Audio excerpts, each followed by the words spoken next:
Okay, I guess I'm live now. The last video that I made was actually received very well. I'm going to take off these headphones for a second, actually. No, my hair is still bushy because I was wearing the headphones, and it's fine.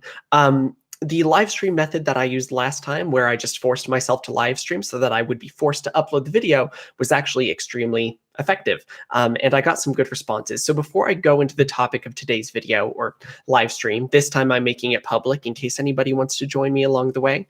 I just wanted to say a quick thank you to a few people that commented on my last video. Thank you to BWeird805, SheCat105, Sergeant Kawaii, and Skyloss, because all of you left some really nice, encouraging comments because I had been gone for 9 months and I gave some reasons why. You can watch that video if you want. It's my most recent one before this. The audio is terrible because when I was using my headphones, I had the mic out like this, and it looked like I wasn't actually getting any signal on it when I was looking at the meter going up and down. And so I went like this and started talking, and it turns out it was actually going super loudly, so I apologize. So also quick disclaimer, or not a disclaimer, but just to let you guys know, I've been trying to clear my throat for it feels like 1,000 years at this point, and it's not happening. So I might, lean away on occasion to clear my throat. I apologize for that, but the audio should be much better this time because I'm using my Yeti, and yeah, so we should be all set. I wanted to make this video for a very specific crowd of people, and that is, that group is not just people that are, and keep in mind, I'm referring to a political side here, but this is not meant to be a contentious video. This is just a reality of this. People on the far left, or people who have been surrounded by people on the far left, as well as anybody who has been on Tumblr for an extended period of time. Those are the groups that I'm making this video for because I used to belong to both of those groups. And if you're wondering what my political alignment is, I've decided temporarily that I just don't have one. I am very frustrated. I was pretty far on the left, and then I became very frustrated with certain aspects of the community that I thought were extremely toxic, one of which I'm going to talk about today. And what I'm going to talk about today is call-out culture and how it can affect people's mental health, who have the best intentions, myself included. So I believe that call-out culture is extremely detrimental to not just people's mental health that are caught up in it, but even the people who are doing the calling out and people who are surrounded by that environment in general, whether they've done anything of note or not to deserve being called out.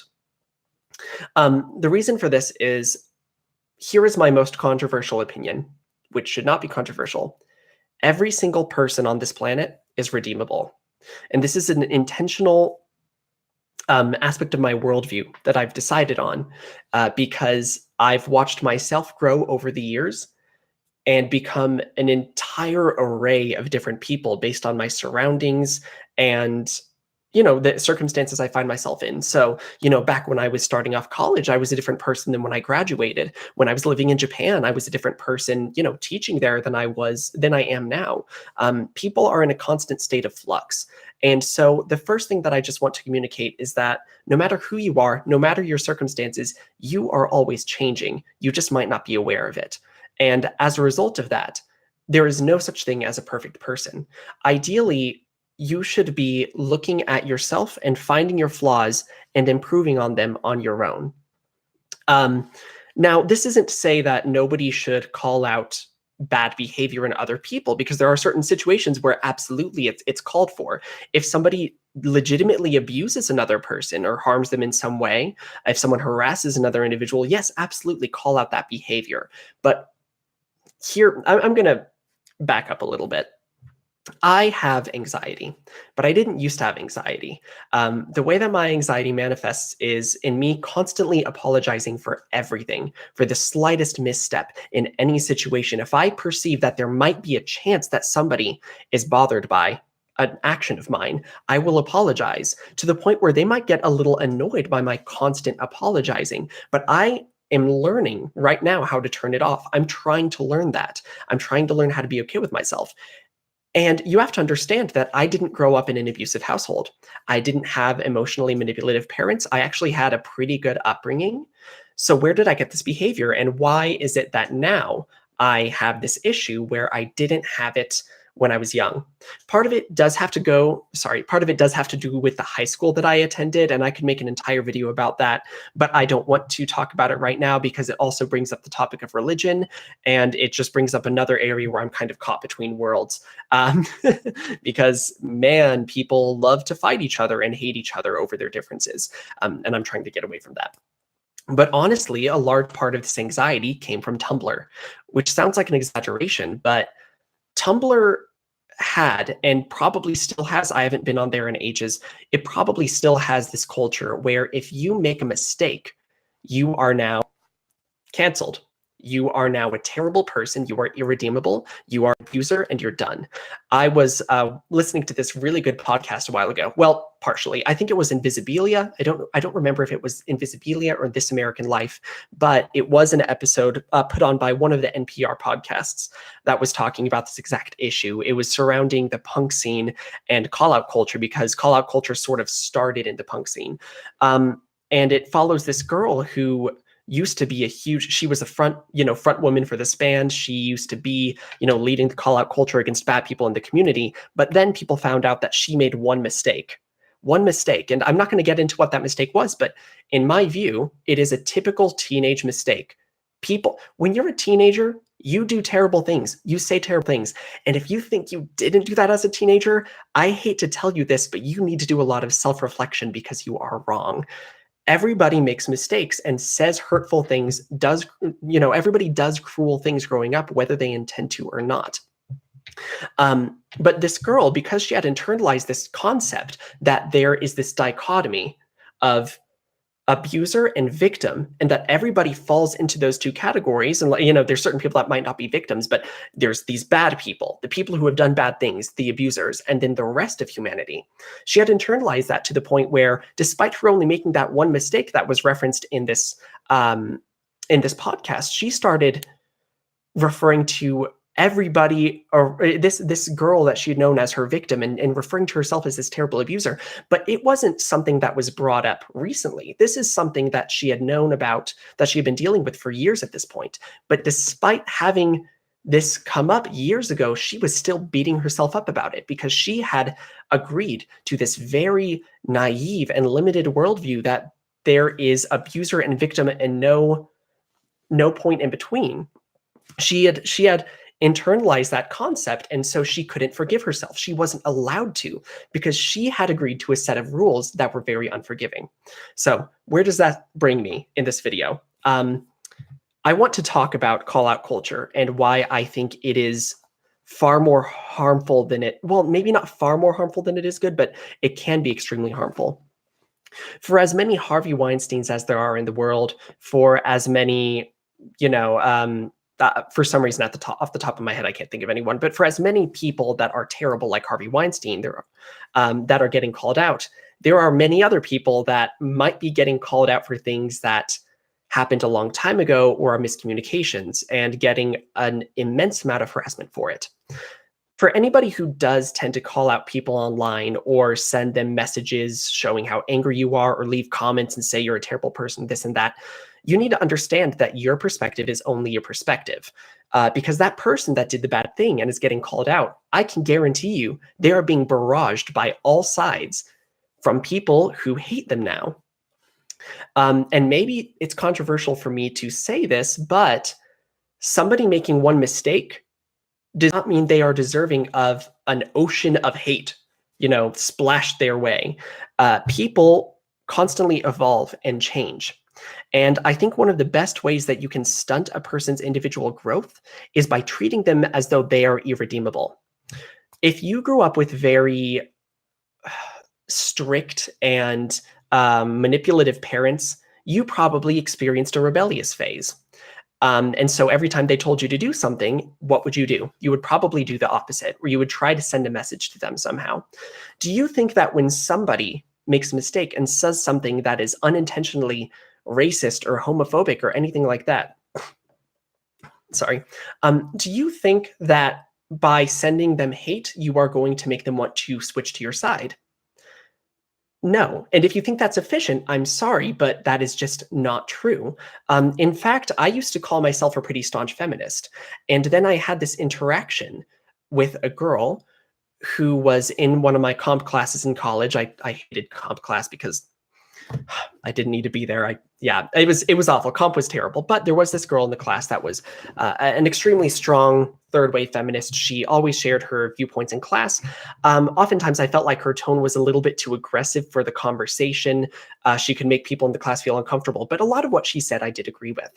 And there was this one time where this person snapped back at her in class in a way that I felt was a little unfair to her. So after class, I talked to her and we became friends, kind of like classmate friends. Then over the next couple of weeks, we would chat after class and I would walk with her during next class. And we were fine. We had a lot in common.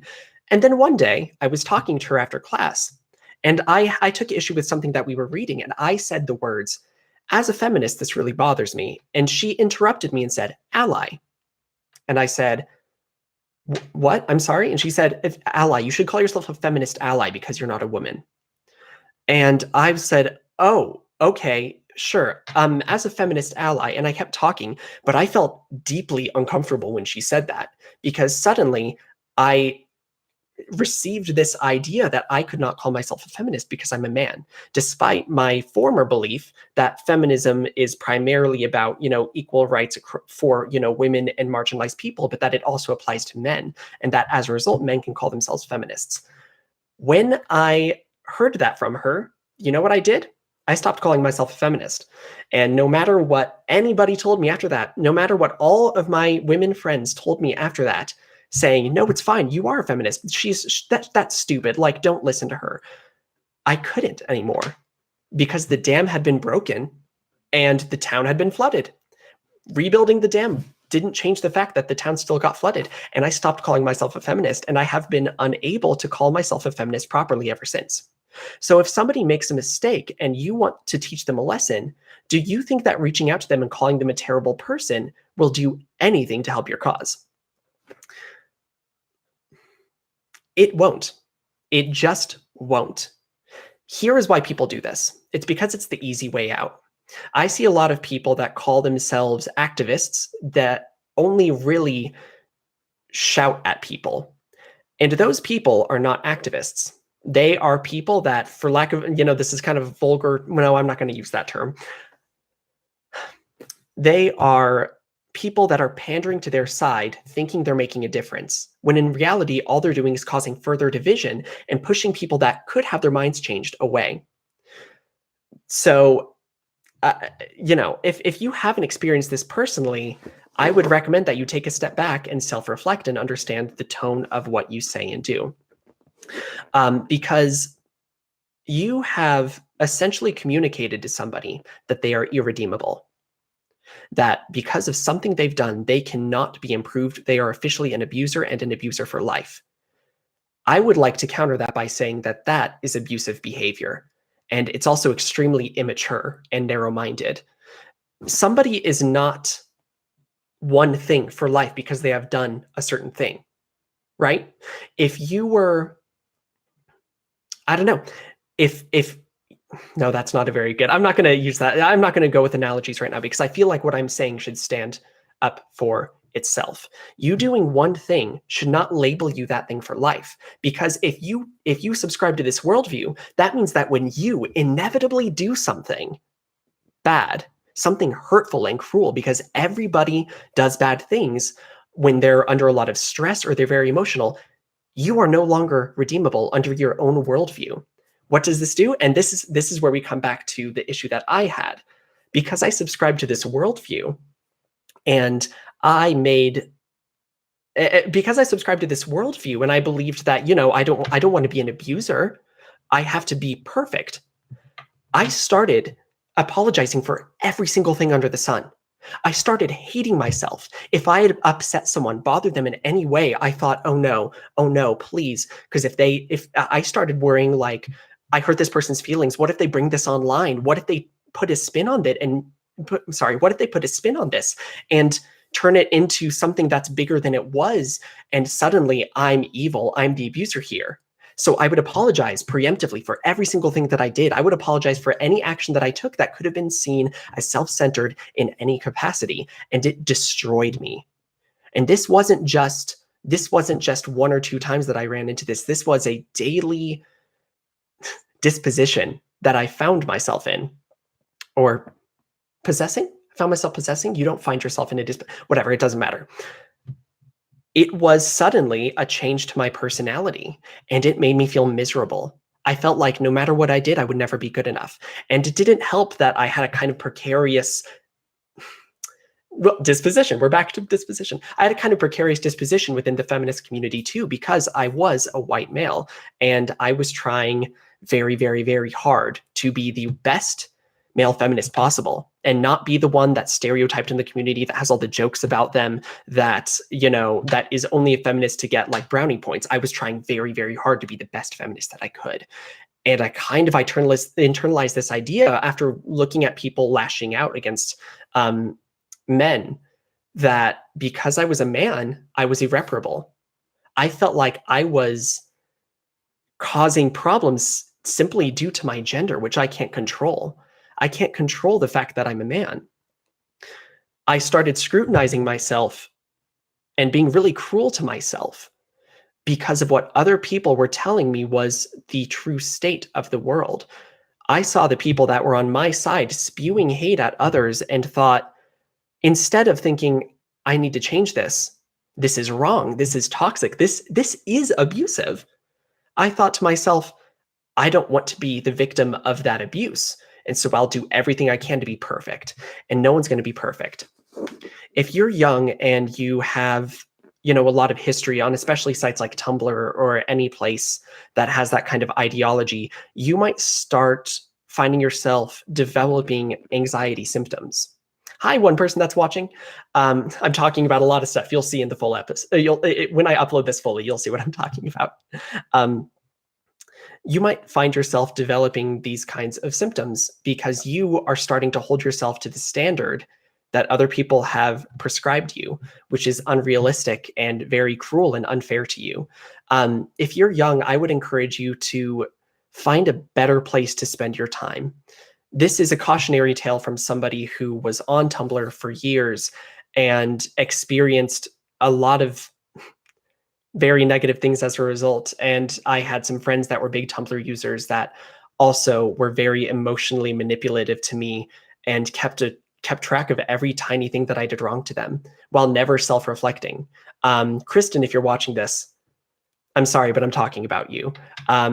I had a friend, Kristen, and I'll probably make a vlog about this sometime, but Kristen was a very unforgiving and harsh person.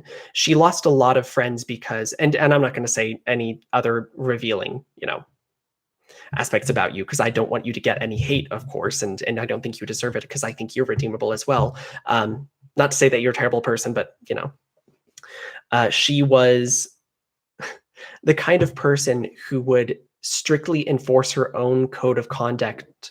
Her own code of conduct for everyone around her that decided to be her friend, while simultaneously keeping, expecting everybody else to accommodate her, and just treating people terribly if they did something to upset her. She did this thing, and like I said, I'll talk about this in another video more. She did this thing where if she was upset with you, instead of saying, hey, can we meet up and talk, she would get her friend Laura to be in the same room as her and call you over to where they were so that they could list out all of the wrongs you committed against them, no matter how small they were. And that destroyed me. That absolutely destroyed my self-confidence and my ability to love myself, because I kept seeing this laundry list of things that I had done wrong over and over. And I hated myself. And she would never forgive. Whenever she did something wrong, I would forgive her, but she would never forgive me. She kept track of every single thing I ever did that hurt her, things that I wasn't aware of. She never took my intentions into account. And this is another problem that I see with call-out culture, is they act like intentions don't matter. I think they do. I think if somebody does something very bad, then, that is deserving of, criticism. But I think if somebody means to do something well and messes up, that should be taken into account. because there is no way for you to know perfectly what you should do every time. It's just not realistic. So if you're holding other people to this standard and hating them because they made a misstep, you are likely inspiring the same sort of anxiousness that Kristen inspired in me and that Tumblr inspired in me. I still believe in all of those values. I still believe in fighting for the marginalized and the oppressed. I still believe in helping people in unfortunate situations. But I cannot associate with that side of the spectrum anymore because so much hate and toxicity that's thrown at people who don't mean any harm. People who outwardly show signs of wanting to improve and get better will always be held to an impossible standard of reconciling the past where they are trying. And I just think that's unfair. I was a different person when I was 16. I'm sure that in my older vlogs from when I first started this channel 9 years ago, you can find things in there that I said that are not totally, politically correct because I was young. But if you were to point those out to me and say you're a bad person because of something you did 9 years ago, I don't know what to tell you. I'm a different person. And you not believing that is on you. You could take the effort to see the steps that I've taken to improve myself, but if you don't accept those, if you refuse to see me as an individual who has tried to improve himself, that is no longer my responsibility. That's yours. So to anybody out there who experiences this kind of anxiety and this constant feeling of being inadequate and evil for the tiniest things you do wrong, I want to tell you, you are redeemable. It's true. Don't listen to what anybody else says because their opinions don't matter. You're listening to the opinions of people who are holding you to an impossible standard while simultaneously refusing to self-reflect and understand where their own faults are. You're trying to adhere to the standard of hateful people. But the most kind, empathetic, and progressive stance you can possibly take is to tell somebody who's messed up, you can be better, and I forgive you. I don't want to ramble about, what the kind of society we live in and be really stereotypical there, but we are definitely in the most hateful state I have ever seen us as a society. And I think we need to show each other forgiveness because we're all cut from the same cloth. We all make the same human mistakes, and that's okay. So, to anybody who's struggling with that, you are redeemable and you matter, and I forgive you. And I hope you forgive me as well. So I feel like that kind of closes it out for this video. Thank you guys for watching. I see that there's 2 people watching right now. I know that it's only 2 people, but it's really cool that you guys have stuck around for a few minutes while I finish that. You can watch the rest of the video when I upload it. And I hope that people who see this later, I don't know. I hope you feel a little better. All right. I love you guys. I'll talk to you later.